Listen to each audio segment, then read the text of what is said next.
Hello, good morning mga ka-review natin. So for today's topic, I am going to discuss the term arrest. So matatagpuan natin yung legal basis nito sa Rules 113 ng ating Rules of Court.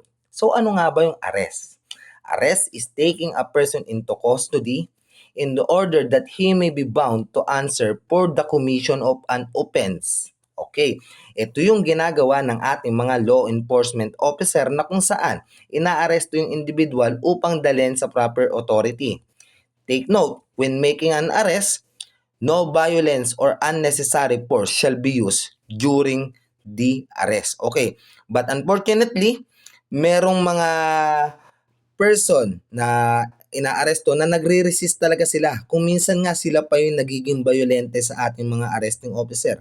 Kaya nawawala na ng choice yung ating mga arresting officer kundi gumamit na rin ng pwersa upang ma-execute nila yung trabaho nila and of course, madepensahan at maprotektahan din nila yung sarili nila. Question. Kailan ba pwedeng i-serve yung warrant or kailan ba pwedeng mang-aresto? May specific time ba? The answer is any time of the day and night, at any day. Kahit anong araw pa yan, kahit anong oras pa yan, umaga, tanghali, hapon, gabi, or madaling araw, maaari mong i-serve yung warrant at pwede kang mang-aresto. Okay, when making an arrest, meron tayong dalawang manner. The first one is yung tinatawag nating arrest with warrant and arrest without warrant or also known as warrantless arrest. Okay, dun muna tayo sa arrest with warrant. Okay, sa arrest with warrant, dito nag-i-issue ng warrant of arrest yung ating korte or yung ating judge sa ating arresting officer. At ngayon, take note ha, within 10 days from the receipt of the warrant of arrest, the police officer should serve and execute the warrant.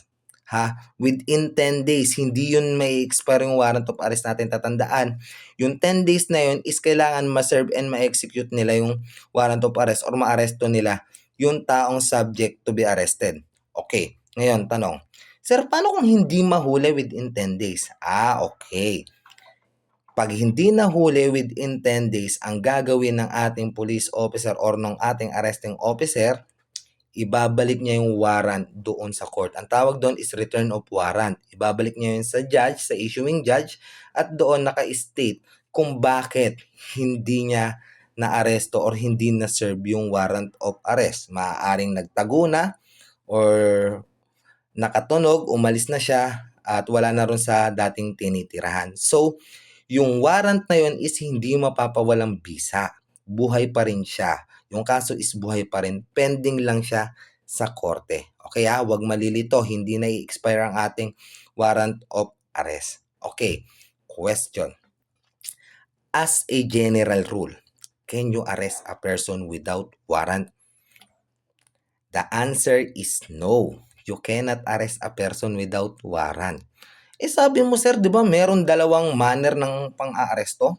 The first one is yung warrant of arrest with warrant and arrest without warrant or yung warrantless arrest. Okay.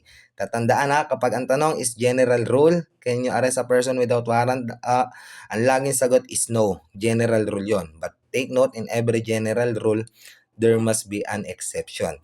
At doon ko i-discuss sa next video natin kung ano nga ba yung mga legal warrantless arrest natin. So, alam ko sa inyo, tatlo lang yung alam na warrantless arrest. So, sa mga nakakaalam na kung ilan, let me know. That kung meron man akong nakaligtaan or mali sa diniscuss ko, please let me know then.